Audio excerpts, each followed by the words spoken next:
ngidayisa ingquza ne and angisho ukuthi abantwana beni mabadayisa ingquza. I wanted to make this clear. If ungumntana and you're under age, ngicela uye esikolweni. Official teacher uyile esikolweni wa graduate in computer science in record time. So ngithi kuwe ngidayisa ingquza because I need to make a living, not because I'm saying I'm encouraging impilo yokudayisa ingquza. I need to make this clear to everyone. Mina official teacher, it's a personal decision ukuthi ngifuna ukudayisa ingquza because I cannot be. Actually mina angeke ngihlupheke. Angeke ngihlupheke emhlabeni. Since I'm hungry, I'm living in poverty, it can never happen. And I made a conscious decision. I'll do whatever it takes for me to make money. But I'm not saying abantwana benu mabadayisa ingquza. I'm not saying abantwana benu must follow me, guys. I am not anyone's role model. I need to make it clear because I am living my life. I am not planning on being any child's role model. I'm not even a role model ekaya. So why should I be your child's role model and live morally? No. I'll do whatever it takes for me to make money. Thank you very much. I'm for trend and I'm trend and tell my clients. Thing is in your story something. I know what I do, I know what I have to offer. So move on trend is trend is but I know what from that trending was tell my client. Yami inquza ngendlela enhle ngayo chom. Ungayibona ufuna ukuyitaste. Ungayibona ufuna ukuyitaste. That's how good I am. Ungabona the things that I do. Kuma video call. Trust me chom. Bazofuna ukuza. So anyone often trend is I really do not mind because bazongilethela my client, like I genuinely don't care. It's not like uzoqala ukubona ingquza ngami. And what I like about le yami ukuthi yindle. Uzofuna ukuyitaste. So uzongilethela my client. Yabona? So I'm not I sleep at night. I don't care. Thing is now nganandaba nabantu. You can conquer the world. You can literally conquer the world because there's nothing that's going to stop you. But the moment you care, you're limited. Official teacher, you should be mindful of the kind of content or you post on TikTok. Guys, number one, I don't owe you shit. I don't give a shit about your kids. I mean, if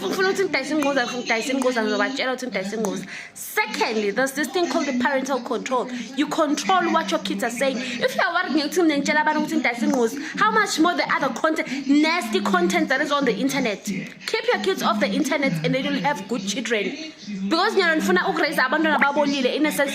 it's because of official teachers. Now I want to take the blame to official teachers. If you raised your kids morally, there's no need for them to learn from me. Sangi role model abantwana beni manje.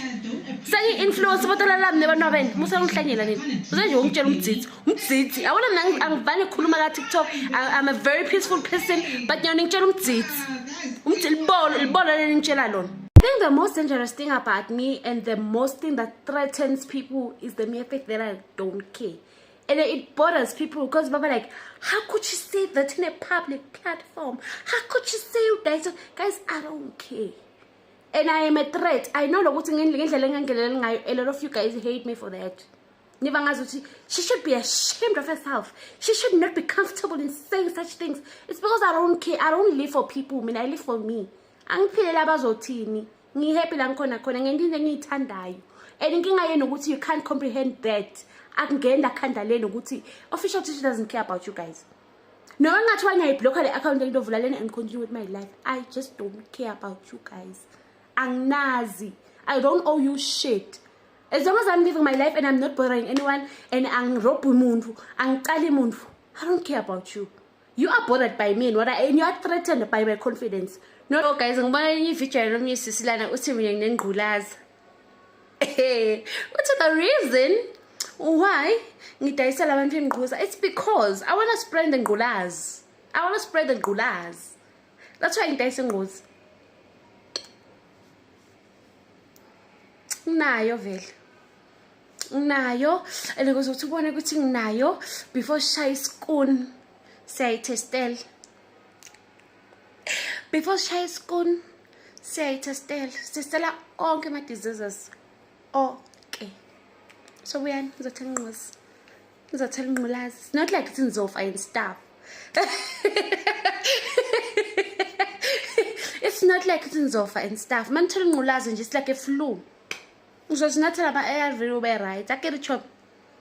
Guys, I shouldn't be laughing, but yeah, because I'm just chilled. I can't get official teacher la ku TikTok. Ugeli ngikhulumela nje bonke abazali bakwethu. Abantwana abanamafoni and bawuvulile banama TikTok account, and phezu kokuba nama TikTok account benza lama dance challenge la yenzeka every day.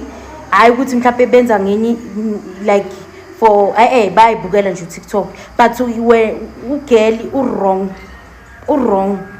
Angikho against lento yakhe ukuthi uyadayisa wara wenzani impilo yakhe umzimba wakhe, but lento ukuthi advertise sinabantu kusengikhulumela umuntu onomntwana umntwana one TikTok account njengamanje mayibona le lama video kalogel, because ugel ukhuluma ngengcuza, ukhuluma ngombhejo, ukhuluma ngokuthi yena ngalona mahala uyakhokhelwa. Hayibo siyayibonga content yakho bakwethu. Ngeke abanye banabantwana la, and ingane ezinye ziba namafoni zina 13. Usho ukuthi ingane izoyibona into enhle lento akayenzayo. No, TikTok angadalelwanga lento. Uyabo mase udalela ukuthi uzo advertise abantu abathengisayo. Hayi ngeke sekuyanyukela. Hayi official. Hayi wethishela. Stop ngeke kehle. Khona abantwana bana 13 la abazelelele lezi ngoma abayidansela lama challenge abadanselayo. So please uTikTok if uzoqhubeka wandisa abantu abanje shuthi sisazolibona kakhulu phela. Sizolibona kakhulu. Akhona ama app afanele lezo zinto siyacela nje ukuthi ngathi ungaya khona impela.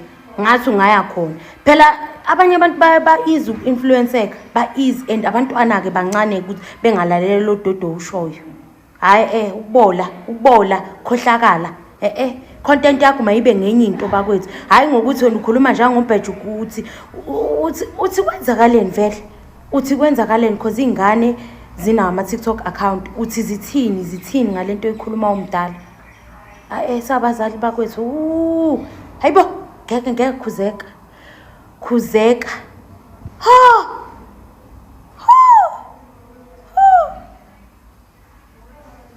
Abanye abantwana bazoyibona right lonto leyo ukuthi abanye abanamsebenzi ke phezukwalokho bazoyibona right lento oyenzayo. Akabhene please, ngicela nje siyeni sonke lo girl mela bheni account yakhe. Hayibo abantwana ekhona ugirl obizwa ngo-official teacher la ku TikTok. Ugeli ngiyakho TikTok wenyoku kantswa kini TikTok asowa kini TikTok yabo le platform le try freedom of speech le mvole ngendaba. Wena raise your kids right morally. There's no need for me to act right for your kids. What I mean? Do I even know your fucking kids? That's for starters. Second, not even I try parental control, which I practice, which you have no idea of. You control what audience yakho toba age group lenganani. So they just blabbing about no to khuluma ngani. Kanje TikTok wakini funa control. There's freedom of speech for a reason. If ufuna kutshela abantu udayisa ingozi uzobatshela abantu udayisa ingozi, and your kids should learn from you. Set the example. Be the example that you want me to be for your kids. Mina nginamntana mina. If I wanna say udayisa ingozi and post ukuthi udayisa ingozi, guys bantu ingozi. Bantu ingozi. Hello Mzansi, welcome to Mgosa Mzansi. If today is your first time visiting this channel, please do the right thing and click the subscribe button, guys. Yabona Mzansi Gashuba Goshubile actually, because what else are this? Kesana bona yalo bana bathengisa ikhememe abasakhulumi emakhoneni banda basafihle umuntu sokhuluma mba umuntu atholele ama customers lapha enkundleni yokuqhumana umuntu advertiser business yakhe lapha enkundleni yokuqhumana athole ama customer and uyashokela ukuthi the more trend lapha enkundleni yokuqhumana it's the more athola ama customer, and she's making a good decent money kesana ngokuthengisa ingquza. Uyasho nje ukuthi akana mahlona akana nzaba, she doesn't even care what people say. Ngisho abantu bamdreka lapha enkundleni yokuqhumana bamkhuda bathofundisa abantwana ukukhohlakala uthena yena wenda imali and akananzaba yena kanamntwana khiphe nje indzabeni teni ukuthi abantu abeni batokhula banjani uthi bantwana banemafoni now they are exposed to a lot of things uthi yena nje na wenda imali the more trender the more uwathola ini ma-customer. Please do comment what you think below down on the comment section. Qabangani ngebantu bokuthengisa ikhememe ba-advertise lapha enkundleni yokuxhumana. Mina nawe sidibonana next time. Goodbye.